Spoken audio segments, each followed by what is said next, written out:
Terima kasih untuk kehadiran-Mu di tengah-tengah ibadah kami, Tuhan, pada pagi hari ini, Bapa.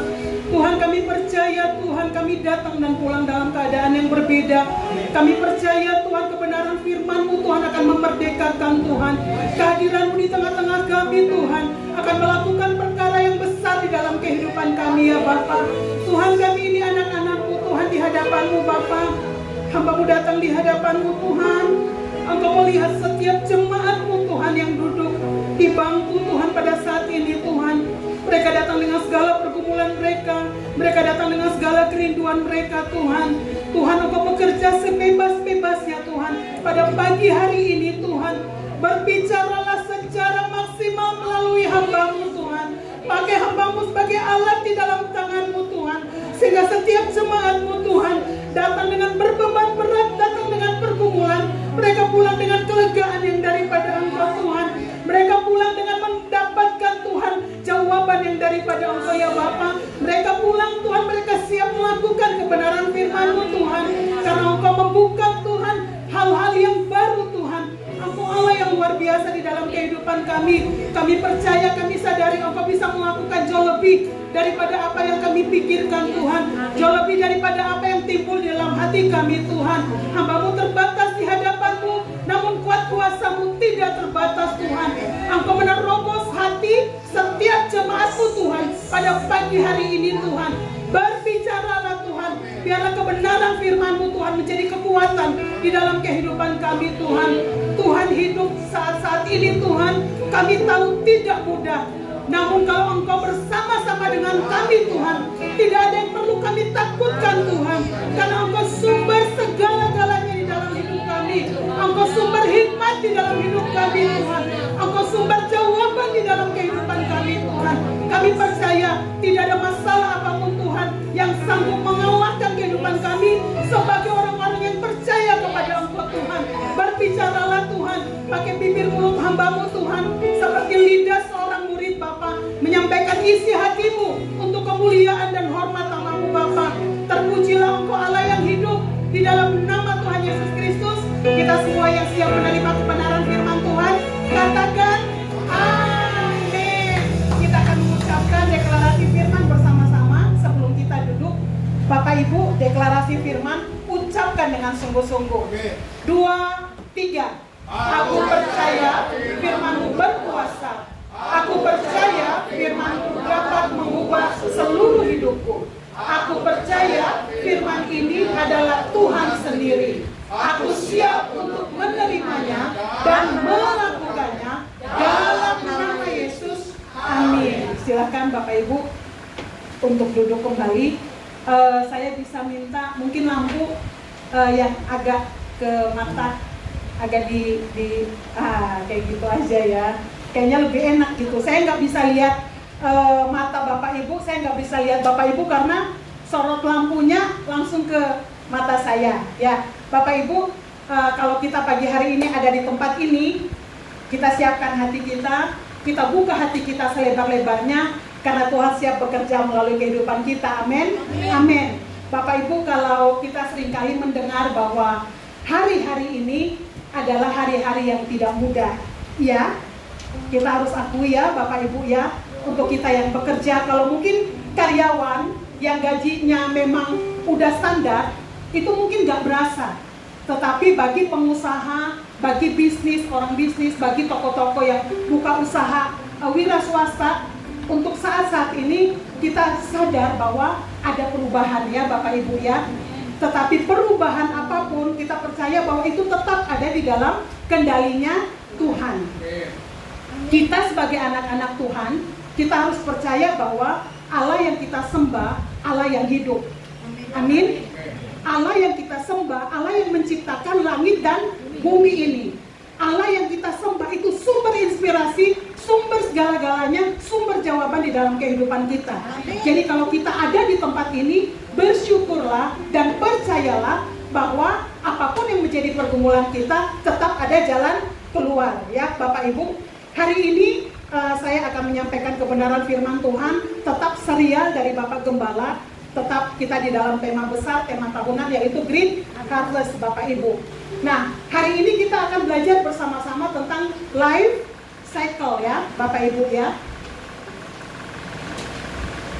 Life cycle itu artinya apa Bapak Ibu? Life cycle itu adalah siklus kehidupan dari sebuah pelayanan, bisnis, bangsa atau negara yang dimulai dari fase pertumbuhan, kemudian mencapai puncaknya, dan pada akhirnya mengalami penurunan dan mati. Bapak Ibu, kita buka dulu di dalam Pengkhotbah 3 ayat 1.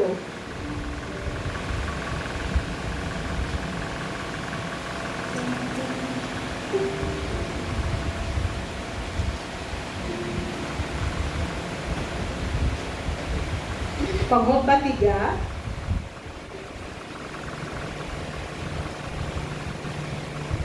apakah sudah ada yang mendapatkannya? Amin. Amin. Bentar ya, kita akan baca bersama-sama. Pengkhotbah 3 ayat 1 mengatakan bahwa untuk apapun di bawah langit ada waktunya. Tadi kita katakan bahwa kalau life cycle itu ada apa? Masa dia pertumbuhan, dia bertumbuh, mencapai puncak, dan ada saatnya itu kita akan mengalami namanya apa? Penurunan Bapak Ibu. Di dalam kehidupan kita Bapak Ibu, untuk life cycle ini kita nggak bisa hindari. Jadi orang yang kenal Tuhan ataupun orang yang tidak kenal Tuhan, semuanya akan mengalami untuk namanya life cycle ini. Di dalam kehidupan kita Bapak Ibu, kita dikatakan untuk mengalami perubahan-perubahan ini. Perubahan ini kita nggak bisa hindari ya Bapak Ibu, karena perubahan itu bukan terjadi di dalam kita, tapi perubahan itu terjadi di luar kita. Baik itu secara mendunia ya, secara global, baik itu juga di dalam pekerjaan kita, di dalam usaha-usaha kita, dan juga di dalam apa yang kita lakukan ya Bapak Ibu. Kalau kita lihat perubahan, coba Bapak Ibu kita ingat-ingat, kira-kira pada waktu dulu orang udah terbiasa nggak belanja secara online? Belum. Kira-kira belanja online ini mulai sejak kapan? Sesudah pandemi. Sesudah pandemi. Sebenarnya kalau sebelum pandemi itu pun sudah ada ya. Tetapi setelah pandemi ini dia terjadi pergeseran yang sangat cepat. Dulu kalau meeting kita harus ketemu. Tapi sekarang meeting itu kita bisa online ya Bapak Ibu. Dulu kalau pemuritan, Bapak Ibu, pemuritan di gereja, itu kita harus ada seperti ini. Jadi ada guru yang ajar, ada kita yang hadir. Tapi sekarang Bapak Ibu, pemuritan itu bisa terjadi, satu ada di Amerika, satu ada di Turki, satu ada di Indonesia, kita ada di Cilegon, kita bisa dimuridkan Bapak Ibu. Sekarang di dalam bisnis pun sama Bapak Ibu, terjadi pergeseran yang begitu luar biasa. Nah, fungsinya apa sih Bapak Ibu? Kita harus belajar untuk life cycle ini Bapak Ibu.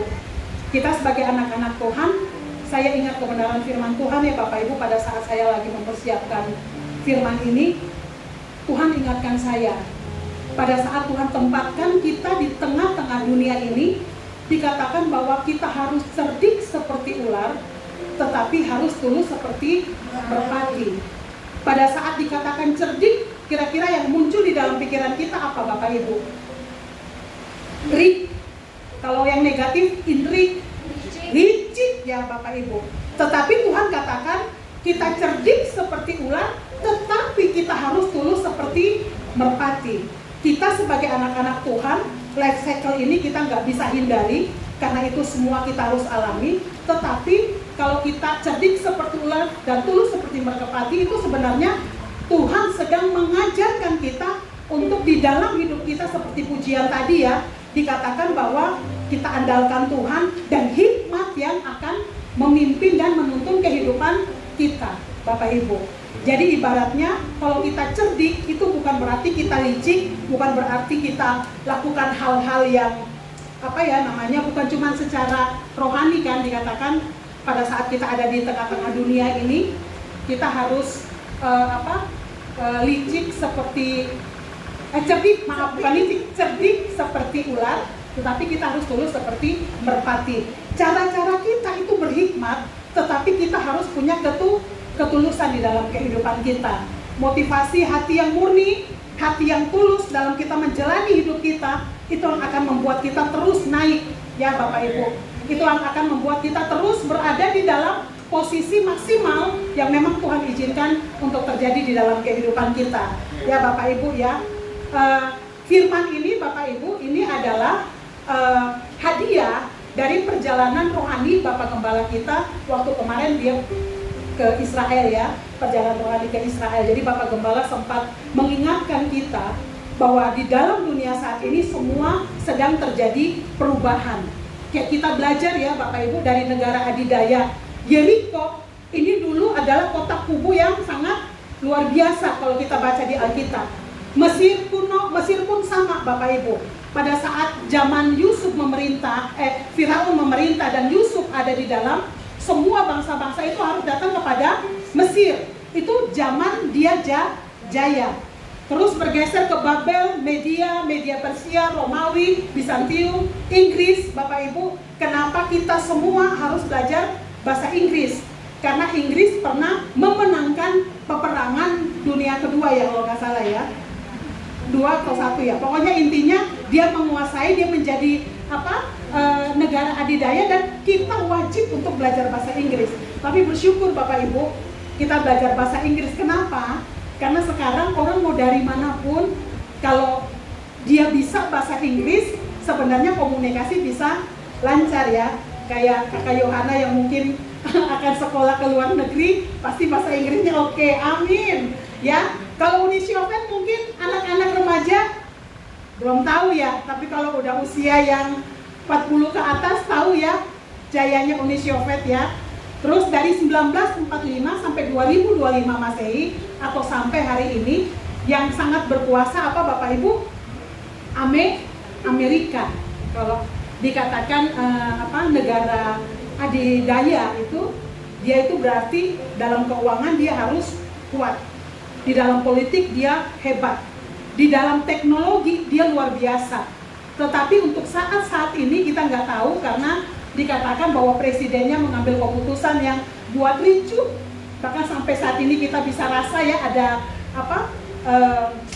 ada goncangan-goncangan yang kita juga hadapi ya Bapak Ibu, dan kita nggak tahu 2025 ke sananya siapa yang akan menguasai, yang akan dikatakan sebagai adidaya. Itu kita nggak perlu terlalu detail, tapi satu yang pasti, siapapun yang menjadi negara adidaya, selama kita di dalam Tuhan, kita berjalan bersama Tuhan, tidak ada yang perlu kita takutkan. Amin. Amin.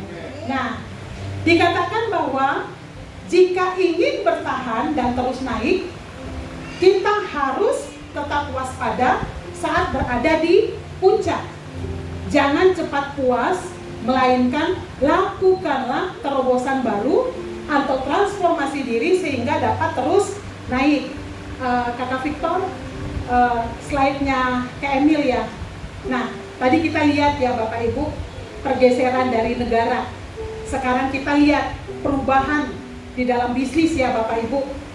Siapa yang dulu pernah pegang handphone Nokia? Saya. Oh, ya udah pegang Nokia ya dulu ya. Nah, Nokia ini dibilang bahwa connecting people ya Bapak Ibu. Dia tuh benar-benar sempat merajai untuk smartphone itu. Kayaknya kalau orang pegang Nokia, hebat banget ya. Karena dulu tuh seingat saya tuh ada Siemens ya, ada Siemens juga ya. Nokia itu pokoknya Siemens, Nokia, pokoknya yang paling keren Nokia. Yang hampir dikatakan bahwa handphone sejuta umat adalah Nokia. Tapi apakah hari ini masih ada yang pegang Nokia? Coba angkat tangan. Kalau kita tanya yang jualan di pasar pun, dia handphonenya udah nggak Nokia ya Bapak Ibu. Kenapa Bapak Ibu? Kenapa Nokia saat ini nggak ada? Tergerus karena dia tidak melakukan perubahan atau inovasi ya Bapak Ibu. Siapa yang dulu pegang BlackBerry? Saya ingat Bapak Ibu tahun 2000, BlackBerry itu jaya-jaya mulai 2008 ya kalau nggak salah.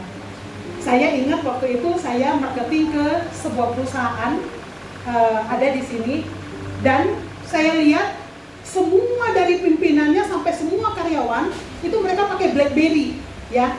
Dulu tuh kita kan belum kenal WA ya, sebelum Android itu kita belum kenal WA. Tapi yang kita kenal itu BBM ya, BlackBerry Messenger, BBM.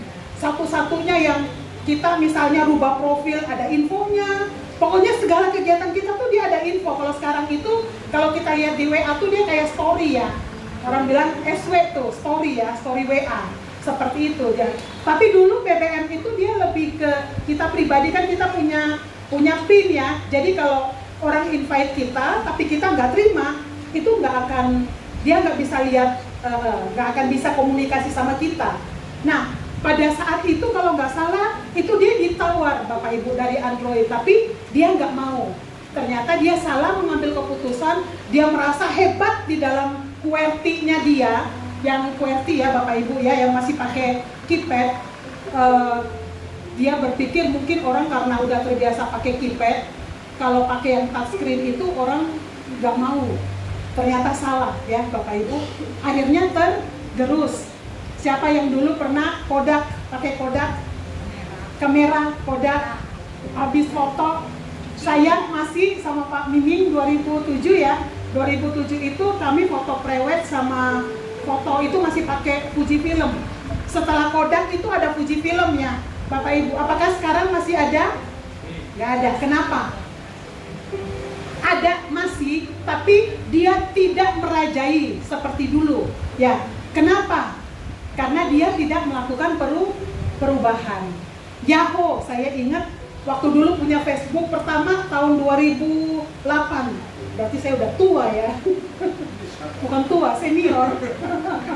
Waktu saya ingat tahun 2008, 2007 akhir, 2008 awal, untuk kita punya Facebook itu kita harus mendaftarkannya pakai email.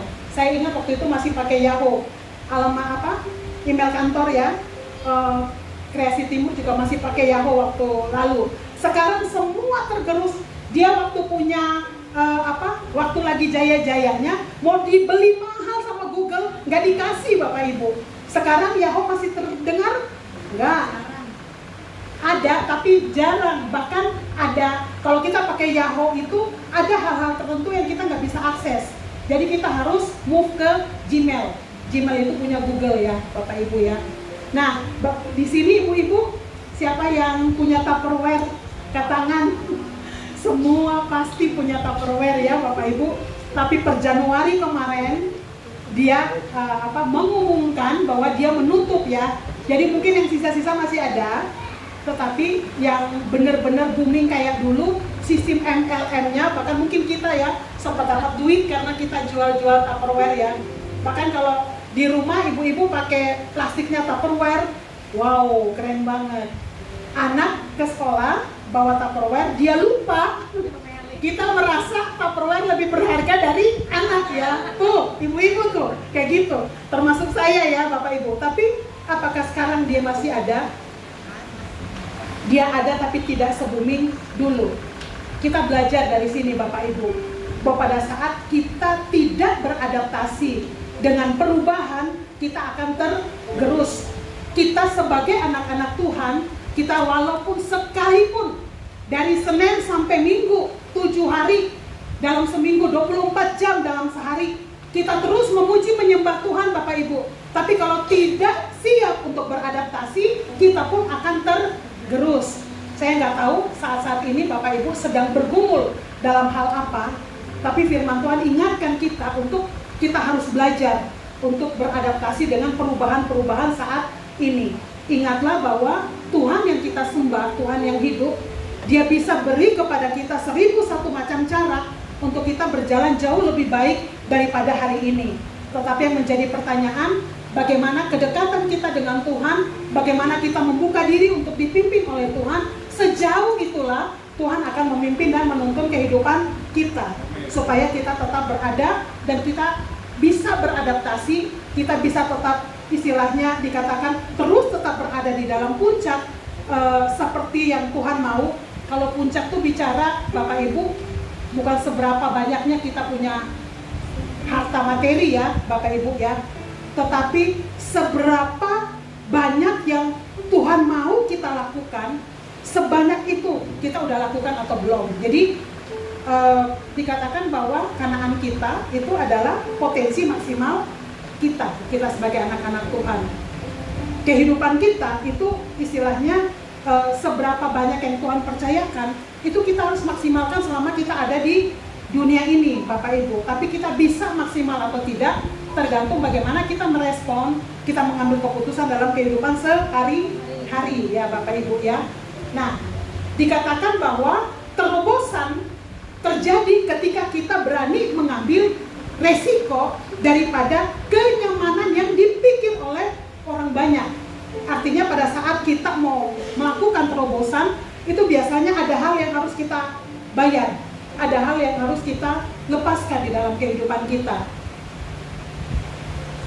Di dalam kehidupan kita Bapak Ibu, kebenaran itu tidak selalu suara terbanyak.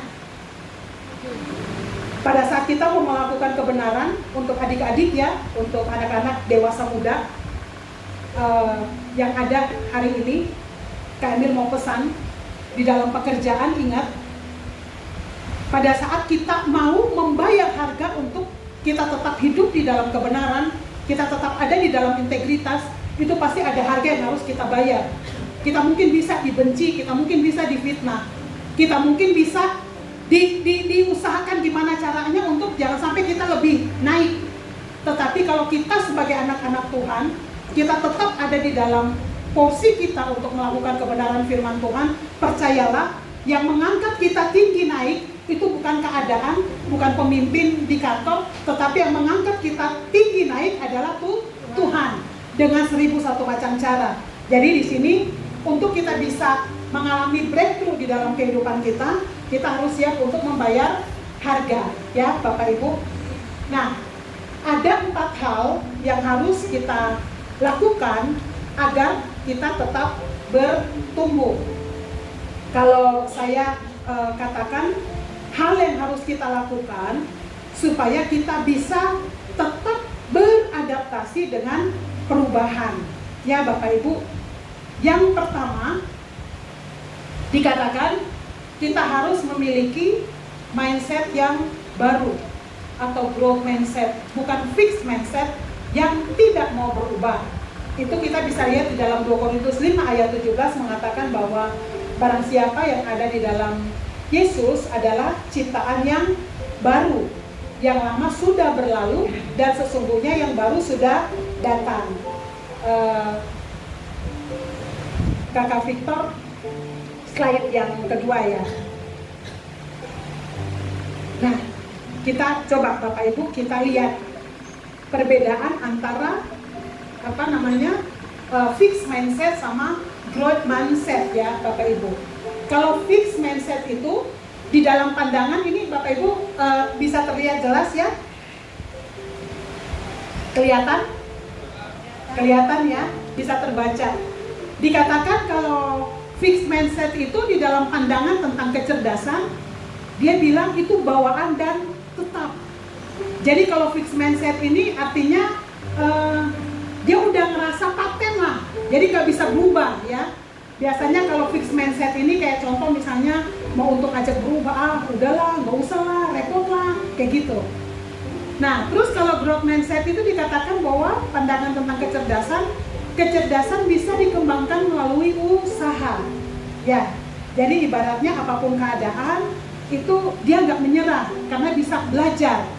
Kalau terhadap tantangan, kalau fixed mindset itu dia berusaha untuk hindari, ya. Tapi kalau orang yang growth mindset itu dia tantangan itu dia anggap sebagai peluang untuk bisa bertumbuh, ya. Kayak contoh Bapak Ibu, kayak misalnya untuk saat sekarang, coba kalau kita mau memasarkan bisnis kita, kira-kira nyaman mana?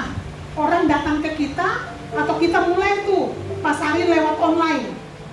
Online itu kan bisa dari media sosial, bisa dari WA kita, bisa dari yang sekarang tuh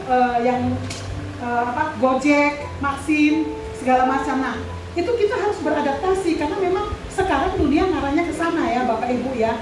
Kalau dulu mungkin toko kita ramai karena orang datang. Kalau sekarang toko kita mungkin bisa nggak ada orang datang, tetapi orang yang beli online mungkin jauh lebih banyak daripada orang yang beli dengan datang ya Bapak Ibu. Apalagi untuk generasi sekarang itu kayaknya udah malas banget ya untuk mau makan, misalnya udah mandi, udah rapi, udah bersih, mau keluar takut debu lah segala macam, lebih baik online ya, bisa tetap makan. Bahkan kalau online itu kadang-kadang packagingnya agak bagus ya seperti itu, jadi menarik ya Bapak Ibu. Dan kita di dalam bisnis kita, di dalam usaha kita, kalau fixed mindset, udah daftar Gojek repot, daftar Maxim repot. Tapi kalau orang growth ini dia melihat bahwa wah ini kayaknya memang lumayan, dia nggak perlu repot-repot, harus nyiapin tempat. Jadi istilahnya ada perbedaan ya Bapak Ibu ya. Kalau dari usaha dan kerja keras, fixed mindset itu percaya bahwa usaha sia-sia jika tidak berbakat. Jadi dia nggak ngerasa kayak saya misalnya, kayak Emil masak, udah nggak bakat lah, udahlah makanan yang ada aja. Maksudnya itu kita fix ya, jadi udah nggak mau belajar. Terus kalau growth itu percaya bahwa usaha adalah kunci keberhasilan ya. Jadi dia berusaha. Terus kalau sikap terhadap kritik, kalau orang fixed mindset itu cenderung mengabaikan atau tersinggung. Kalau orang tersinggung, udahlah. Kalau nggak kelola baik-baik, ngambil keputusan, malah nanti akan semakin mundur. Kalau growth mindset itu terhadap kritik itu dia terima, bahkan dia menggunakan untuk perbaikan. Nah, kalau kesuksesan orang lain, fixed mindset itu dia merasa terancam. Tapi kalau dari growth mindset itu dia terinspirasi dan belajar dari orang lain ya Bapak Ibu. Salah satu yang harus kita miliki di dalam kehidupan kita untuk kita bisa tetap bisa eksis tuh dalam perubahan mau seperti bagaimanapun ya Bapak Ibu. Yang pertama kita harus punya cara berpikir yang terbuka. Maksudnya kita melihat perubahan bukan sesuatu yang sangat menakutkan buat kita, tetapi kita melihat perubahan ini ya karena perubahan ini terjadi dan kita mau melakukan apa yang menjadi bagian kita semaksimal mungkin, dan selebihnya kita akan melihat Tuhan bekerja di dalam kehidupan kita.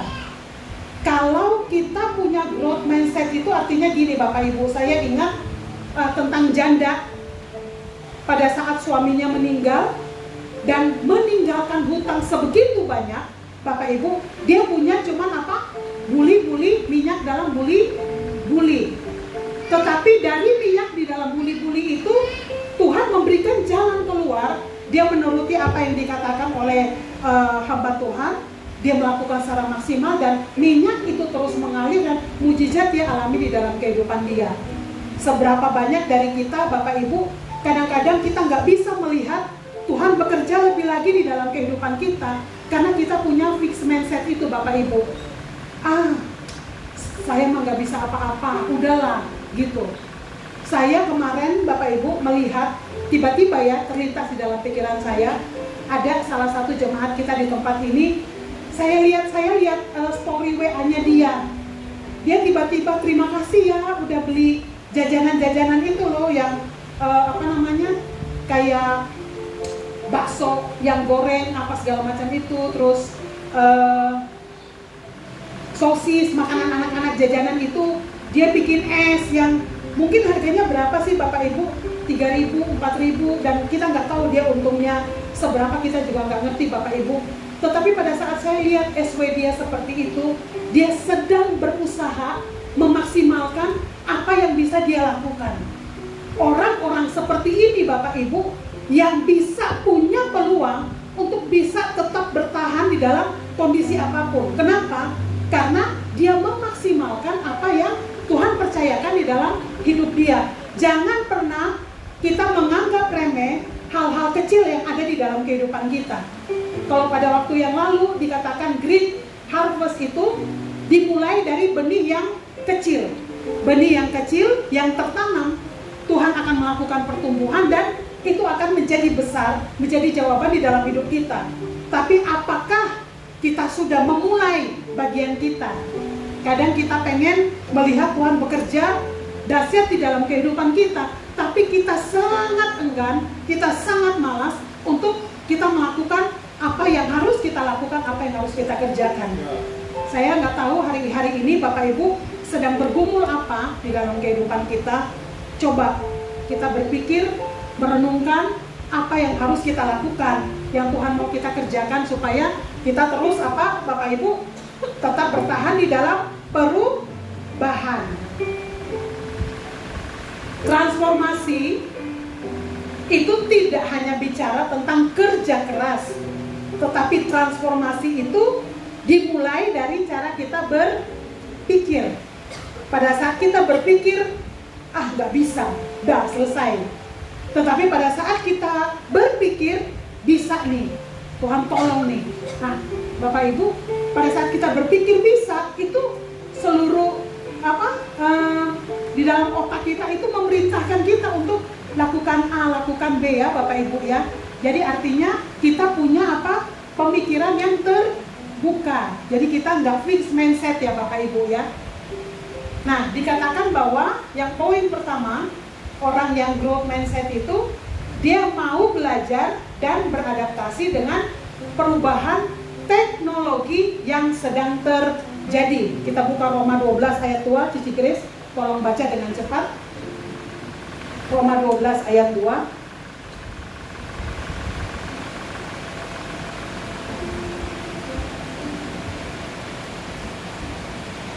Roma 12 ayat 2. Janganlah kamu menjadi serupa dengan dunia ini, tetapi berubahlah oleh pembaharuan budimu, sehingga kamu dapat membedakan manakah kehendak Allah, apakah yang baik, yang berkenan kepada Allah, dan yang sempurna. Amin. Bapak Ibu, untuk kita bisa punya growth mindset itu yang pertama, kita harus persembahkan hidup kita seluruhnya kepada Tuhan, supaya ada pembaharuan pikiran di dalam kehidupan kita, supaya kita bisa membedakan yang pertama tadi, apa yang baik, yang berkenan kepada Allah, dan yang sempurna. Artinya Bapak Ibu, pada saat kita mulai melakukan hal-hal kecil yang Tuhan ingatkan di dalam kehidupan kita, otomatis ke depan ada hal-hal, ada jalan-jalan yang akan Tuhan bukakan terus di dalam kehidupan kita. Saya ingat dikatakan bahwa firman Tuhan, setia dalam perkara kecil, maka engkau akan dipercayakan dalam perkara yang besar. Pada saat perkara-perkara kecil yang ada di dalam kehidupan kita, kita lakukan semaksimal mungkin, saya percaya perkara besar pun bukan hal yang mustahil Tuhan percayakan di dalam kehidupan kita. Ya Bapak Ibu ya, dikatakan bahwa kalau kita ingin melihat Allah melakukan sesuatu yang baru di dalam hidup kita, kita juga harus belajar untuk tidak melakukan hal yang sama, yang dari dulu hingga kini yang tidak pernah berubah. Ya Bapak Ibu ya, artinya kalau kita mau melihat Allah melakukan hal-hal yang baru di dalam kehidupan kita, kita pun harus seiring berjalan. Artinya ada hal-hal baru juga yang harus kita kerjakan ya. Kayak contoh misalnya kebiasaan. Kalau kebiasaan kita misalnya bangun siang, scroll medsos berjam-jam. Habis scroll medsos itu biasanya yang kita alamin apa Bapak Ibu? Malas, lupa, nggak tahu lagi apa yang mau kita kerjain. Karena apa? Karena medsos itu tuh sebenarnya membuyarkan kita. Makanya kalau kita lihat sekarang itu kayak apa ya, bisa katakan kalau kita mau melakukan perubahan itu harus dimulai pada saat kita bangun tidur. coba usahakan saat kita bangun tidur 1 jam pertama kita jangan nyentuh handphone. Bisa nggak Bapak Ibu? Nggak bisa ya. Kayak kita biasanya bangun pertama pagi yang kita cek apa? Handphone. Cek handphone tuh apa dulu? SMA kah? Alkitab kah? Atau apa? Hah? WA. Selain WA apa?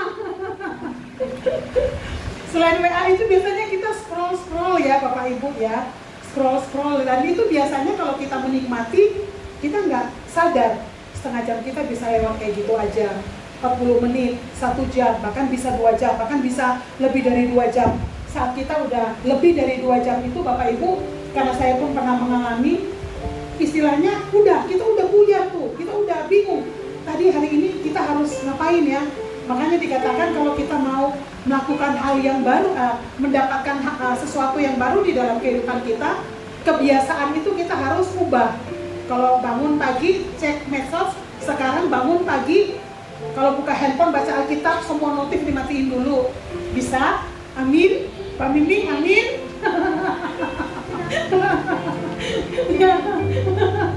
Ya Pak Miming, amin? Amin? Kak Emil, amin? Amin? Nah itu sedang belajar. Kedua, dikatakan bahwa kita harus buat schedule harian Bapak Ibu. Hari ini apa yang harus karena kalau kita nggak punya schedule harian, saat teman misalnya nelfon, karena kita nggak punya schedule nih, itu bisa ngobrol berjam-jam, waktu kita habis kayak gitu aja. Ya, anak-anak muda termasuk Kak Emil juga, mari kita belajar waktu-waktu yang kita pakai juga kita harus secara maksimal ya Bapak Ibu. Jadi kalau kemarin-kemarin mungkin kita malas, kalau kemarin-kamarin kita main media sosialnya kebanyakan anak-anak muda. Kalau kemarin-kemarin kita scroll yang nggak ada penting-pentingnya, sekarang kalau pakai teknologi dikatakan ChatGPT, AI. Jadi itu kita misalnya butuh apa, kita chat langsung gitu keluar ya. Ini keunggulan teknologi sekarang luar biasa. Kayak saya kemarin lagi persiapan firman, tiba-tiba saya ingat kesalahan Saul ya. Kenapa dia ditolak sama Tuhan. Itu firmannya saya lupa ada di mana. Saya chat AI Bapak Ibu dari Meta punya ya. Langsung keluar 1 Samuel 13 coba. Pintar kali dia. Gak hitung detik loh itu Bapak Ibu. Jadi istilahnya teknologi ini bagaimana kita menggunakan, bagaimana kita memaksimalkan itu kita bisa pakai secara maksimal ya untuk hal-hal yang positif. Tapi kalau kita pakai untuk hal-hal yang negatif pun bisa sangat. Penipuan sekarang, pencurian rekening itu dari link-link yang kita klik, kalau kita nggak salah langsung masuk dia bilang kayak virus segala macam seperti itu. Kita punya m-banking, uang bisa terkuras, itu kejahatan bisa luar biasa jahat. Tapi hal yang baik pun bisa luar biasa baik. Bagaimana kita mengelola, sebenarnya itulah manfaat yang kita akan dapatkan. Lakukan hal yang baru Bapak Ibu di dalam kehidupan kita. Jangan terjebak dengan keberhasilan masa lalu dan tidak bisa move on. Filipi 3 ayat 13. Bapak Ibu, kalau tadi kita belajar dari bisnis ya, belajar dari bangsa, belajar dari bisnis. Sekarang kalau kita tarik ke dalam pelayanan kita misalnya. Pada saat dikatakan jangan terjebak dengan keberhasilan masa lalu. Pada saat kita pelayanan Bapak Ibu, kadang-kadang kita ngerasa, urapan Tuhan luar biasa banget. Atau misalnya kita merasa kayaknya nggak ngerasain hadirat Tuhan apa-apa. Nah, jangan sampai pada saat kita merasa diurapi Tuhan, itu membuat kita merasa paling hebat, paling bisa. Jadi pelayanan berikutnya itu kita udah nggak mengandalkan Tuhan, tetapi kita mengandalkan pengalaman kita sebelumnya. Ataupun bisa terjadi sebaliknya. Misalnya pada saat kita pelayanan waktu lalu kita merasa kayaknya kok nggak ada urapannya, bikin kita jadi stres, bikin kita jadi istilahnya kayaknya nggak mau pelayanan dulu lah, mau off dulu misalnya. Nah pada saat kita off itu akan bisa menarik kita untuk kita malah bukan semakin dekat dengan Tuhan, tetapi membuat kita jauh dari Tuhan. Kenapa Bapak Ibu? Tuhan Yesus aja pada saat ada di dalam dunia ini, Tuhan Yesus dicobai nggak? Dicobai. ya apalagi kita Bapak Ibu.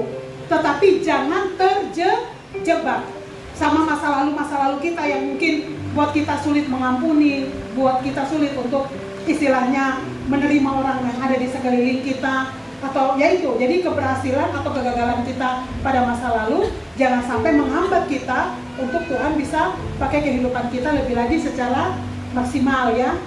Beradaptasi dengan perubahan perilaku pasar atau konsumen yang tadi saya udah katakan ya Bapak Ibu. Kayak sekarang itu orang beli Matahari udah banyak yang tutup di mana-mana, Hypermart udah banyak yang tutup di mana-mana ya Bapak Ibu. Karena apa? Perilaku pasar yang berbeda. Orang sekarang ya berubah.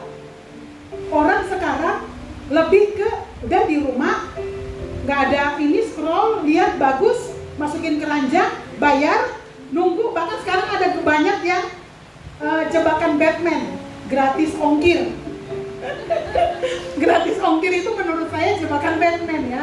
Karena kita ngerasa, nggak ada ongkir, wih harganya murah, langsung aja terus. Padahal nanti datang belum tentu kita pakai, ya. Itu hati-hati dalam kita mengelola juga berkat yang Tuhan berikan dalam kehidupan kita. Itu perilaku pasar berubah.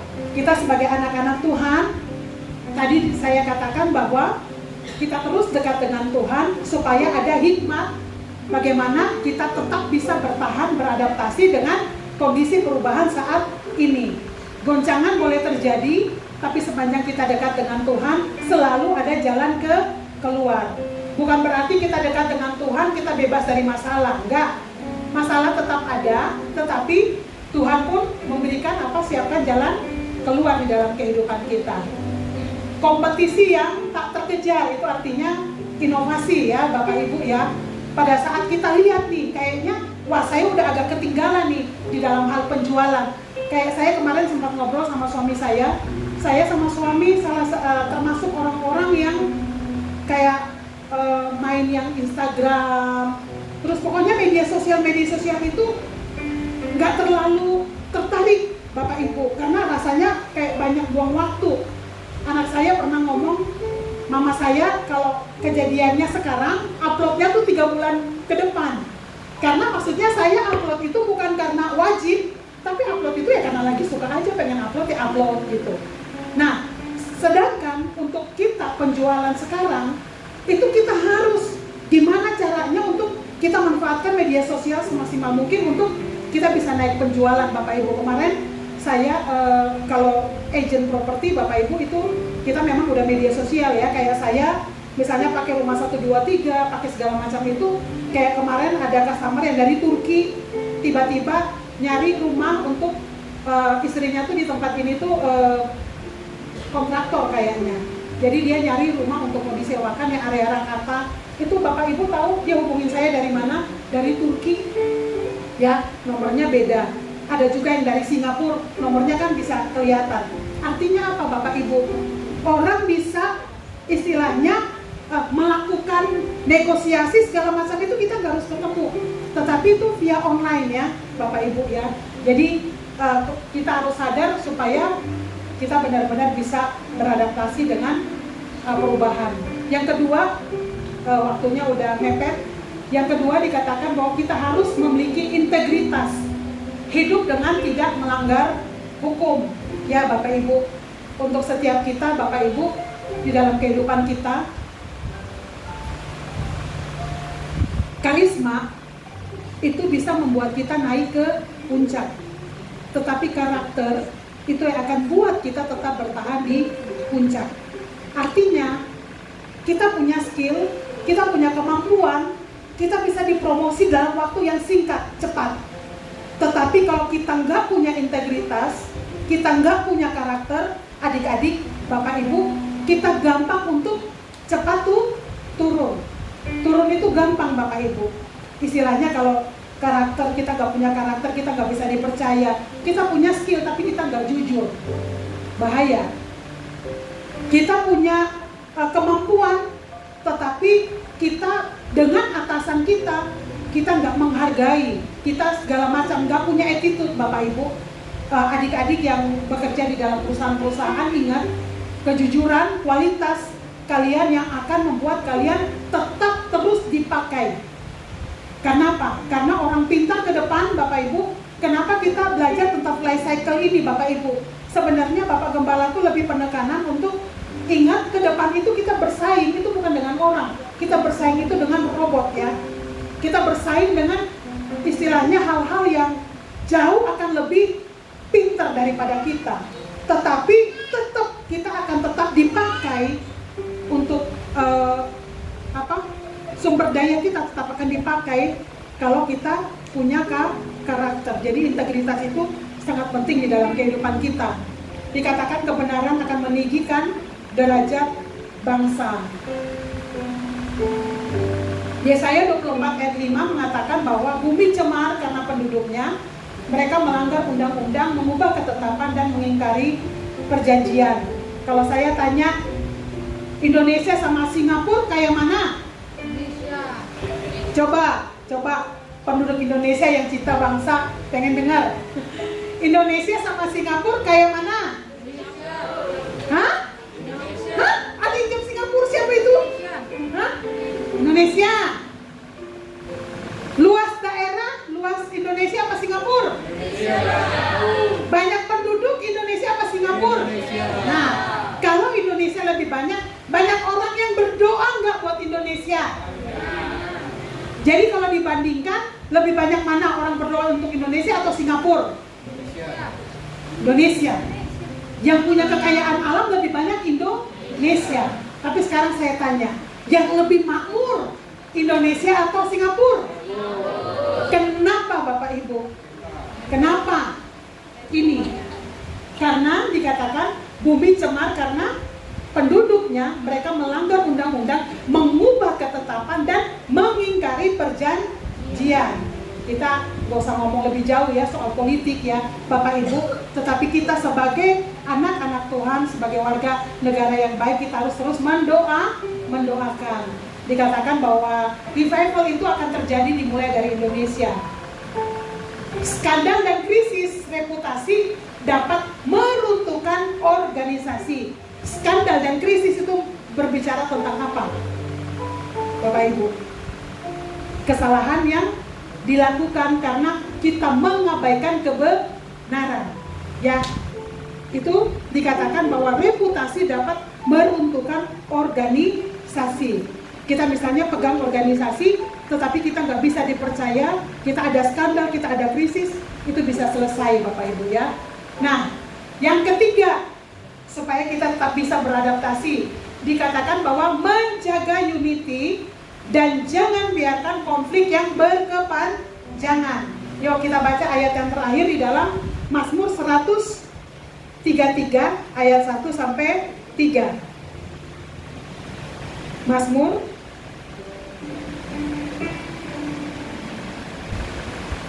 133 ayat 1 sampai dengan ayat 3. Kakak Grace, Cici Grace bisa baca dengan suara yang keras.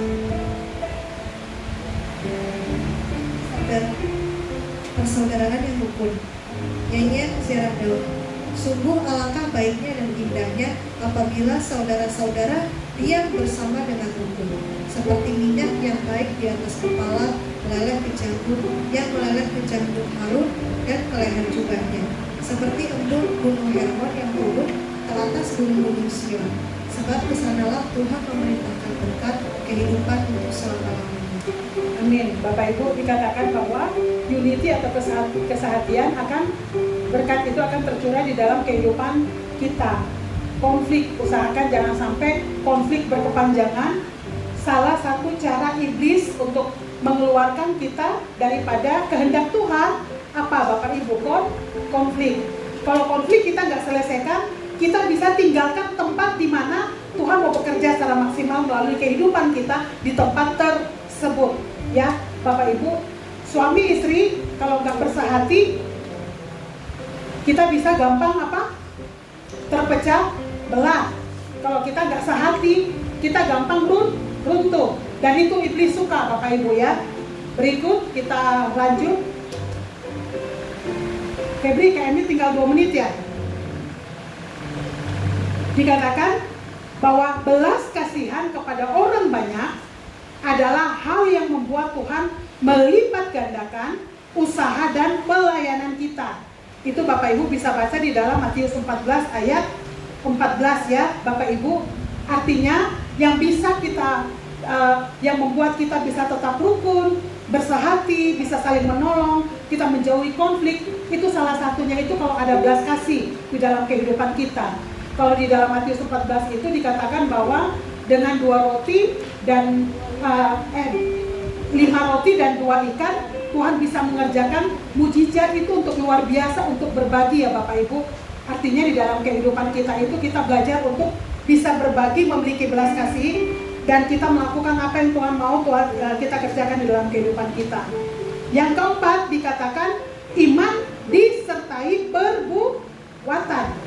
Yakobus 2 ayat 17. Doa yang panjang tidak menjamin seseorang, kota maupun bangsa mengalami transformasi, tapi perubahan perilaku yang membawa dampak. Perubahan perilaku itu akan terjadi kalau udah Bapak Ibu, perubahan perilaku, doa yang panjang tidak menjamin seseorang, kota maupun bangsa mengalami transformasi, tetapi perubahan perilaku yang membawa dampaknya. Kita harus membuat inovasi yang berkelanjutan sehingga kita selalu bisa up to date di dalam kehidupan kita, Bapak Ibu. Dan yang terakhir dikatakan bahwa iman harus disertai dengan perbuatan. Artinya kalau di dalam kehidupan kita, Bapak Ibu, kita beriman bahwa Tuhan bisa memulihkan kehidupan kita, Tuhan bisa memakai kehidupan kita, Tuhan bisa membuat kita tetap bisa beradaptasi dengan perubahan iman kita seperti itu. Ada juga hal yang harus kita lakukan, tanggung jawab yang harus kita lakukan juga di dalam kehidupan kita. Sebagai penutup, Bapak Ibu, saya hanya mau katakan bahwa perubahan apapun yang terjadi, sepanjang kita berjalan dengan Tuhan, tidak ada yang mustahil ya. Tuhan bisa memberikan kita hikmat, memberikan kita inovasi, memberikan kita langkah-langkah yang sampai sedetail pun Tuhan bisa berikan di dalam kehidupan kita. Yang penting kita menjaga hubungan kita dengan Tuhan, kedekatan kita dengan Tuhan, sehingga kita tahu apa yang harus kita lakukan dalam kehidupan kita. Tuhan Yesus memberkati. Saya undang untuk kita bangkit berdiri.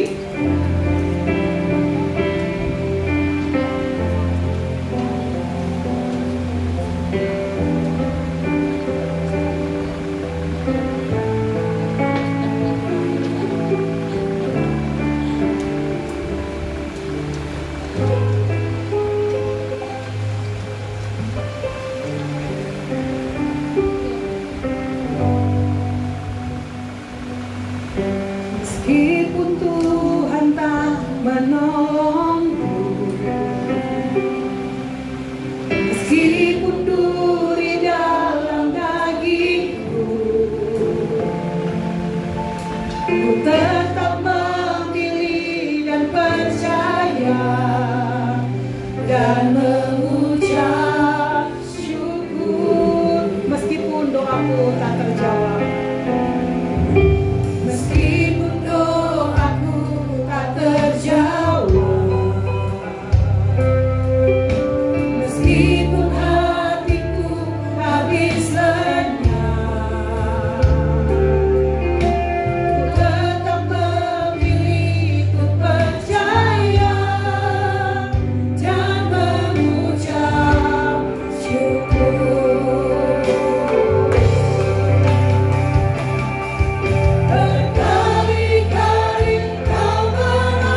kami datang dengan segala pergumulan kami.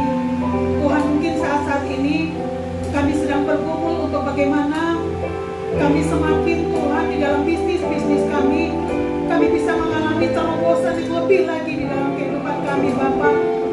Bapa, biarlah Engkau tarik kami, bawa kami untuk kami lebih dekat dengan Engkau, Tuhan, sehingga kami benar-benar Tuhan bisa mendapatkan jalan keluar yang terbaik yang daripada Engkau, ya Bapa. Ajar kami untuk memiliki mata yang jeli, Tuhan, melihat perubahan-perubahan sekeliling kami, Tuhan, dan kami bisa beradaptasi, Tuhan, bahwa kami di dalam segala usaha kami, pekerjaan kami, bisnis kami, Tuhan, kami tetap memiliki integritas, Tuhan, seturut dengan kehendak-Mu, Tuhan, sehingga dalam keadaan apapun, Tuhan, kami tidak goyah, Tuhan, kami tidak tergoncang, Tuhan. Mungkin kami mengalami lembah kelam, Tuhan, di dalam pergumulan kami, namun Engkau tidak pernah meninggalkan, membiarkan kami berjalan sendiri, Tuhan. Kami percaya Engkau selalu memberikan jalan keluar yang terbaik, Tuhan, di dalam kehidupan kami, ya Bapa. Terima kasih, Tuhan, bahwa kami, Tuhan, untuk benar-benar memiliki hikmat, Tuhan, di hadapan-Mu, Tuhan. Terus, Tuhan, kami benar-benar bisa cerdik seperti ular, tapi kami punya hati yang tulus seperti merpati, Tuhan. Kami memiliki motivasi belas kasih, Tuhan, di dalam kehidupan kami, sehingga Engkau memakai kehidupan kami untuk kemuliaan dan hormat nama. Terima kasih, Tuhan. Berkati semua kami yang hadir dalam segala pergumulan, kerinduan kami. Tuhan, jawab kami dengan cara dan kuasa-Mu. Tiba saatnya kami akan pulang, Tuhan. Mari kita mengangkat hati kita, mengangkat tangan kita di hadapan Tuhan. Kita menerima berkat yang terbaik yang daripada Allah Bapa, dari Tuhan Yesus Kristus, persekutuan yang manis dengan Allah Roh Kudus, memimpin, menuntun, menguasai kehidupan kita hari ini, esok, sampai Tuhan Yesus datang kedua kali. Damai sejahtera yang daripada Allah Bapa memimpin kita selama-lamanya